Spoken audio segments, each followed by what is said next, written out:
ആലുവയിൽ കാണാതെ 12 വയസ്സുകാരിയെ കണ്ടെത്തി. പൂനെയിലെ റെയിൽവേ സ്റ്റേഷനിൽ നിന്നുമാണ് കുട്ടിയെ കണ്ടെത്തി. കുട്ടിക്കൊപ്പം ഓച്ചിറ സ്വദേശിയായി 25-കാരൻ ഉണ്ടെന്നാണ് ലഭിക്കുന്ന വിവരം.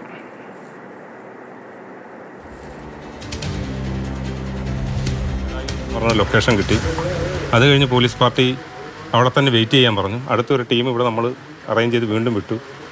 അപ്പോഴത്തുള്ള ലൊക്കേഷനും, കാരണം നമുക്ക് എ ടൈപ്പ് ഒരു ലൊക്കേഷൻ കിട്ടിയിട്ട് പോലും അവിടെ നിന്ന് ട്രേസ് ചെയ്യാൻ പറ്റുന്നത് അത്രയ്ക്ക് ജനനിബിഡമായ സ്ഥലമാണ്. ധാന, അതുപോലെ ധാരാവി എന്നൊക്കെ പറഞ്ഞ സ്ഥലങ്ങൾ.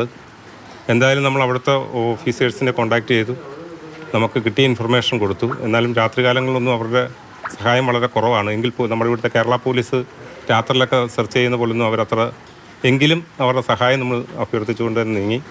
പിന്നീട് നമുക്കൊരു മൂവ്മെൻറ്റ് കിട്ടിയത് ഒരു വാഹനത്തിൽ പോകുന്നതായിട്ട് കിട്ടി. പിന്നീട് ട്രെയിനായി. വീണ്ടും നമ്മളതിൻ്റെ ഇൻഫർമേഷൻ അനുസരിച്ച് RPF ഒക്കെ ആയിട്ട് ബന്ധപ്പെട്ട് നമ്മുടെ ജില്ലാ പോലീസ് മേധാവി നിരന്തരം അവിടുത്തെ ഉദ്യോഗസ്ഥരുമായിട്ട് ബന്ധപ്പെട്ട്, കൂടാതെ PHQയിലെ DG, നമ്മുടെ director general of police DGP അദ്ദേഹവും ഒക്കെ തന്നെ നമ്മുടെ ക്രൈം കാർഡും ഒക്കെ അവിടുത്തെ ഓഫീസുകളിൽ എത്തിച്ച് RPFുമായിട്ട് നിരന്തരം ബന്ധപ്പെടുകയും ഞങ്ങൾ കോൺടാക്ട് ചെയ്യുകയൊക്കെ ചെയ്തു.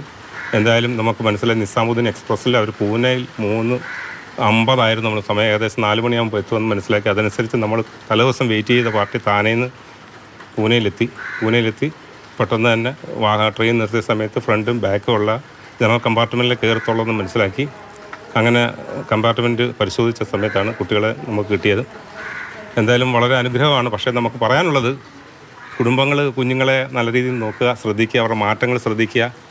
കുട്ടികൾ കൈവിട്ട് പോകുമ്പോൾ നമ്മൾ എടുക്കുന്ന എഫർട്ട് അവരെ പരിപാലിക്കുന്നതിന് നമ്മൾ കാക്കണം എന്ന് മാത്രമേ ഉള്ളൂ പോലീസിന് പറയാനുള്ളത്. അവിടെ പുറപ്പെട്ടിട്ടുണ്ട് പാർട്ടി. ഓണാകുമ്പോൾ അതെ, ഞങ്ങൾ മെസ്സേജ് പയ്യനെ കൊണ്ട് നമ്മൾ മെസ്സേജ് ഇടിപ്പിച്ചുകൊണ്ടിരുന്നു.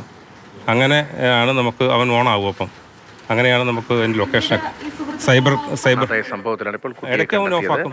പോലീസ് ഉദ്യോഗസ്ഥർ സംസാരിക്കുകയാണ്.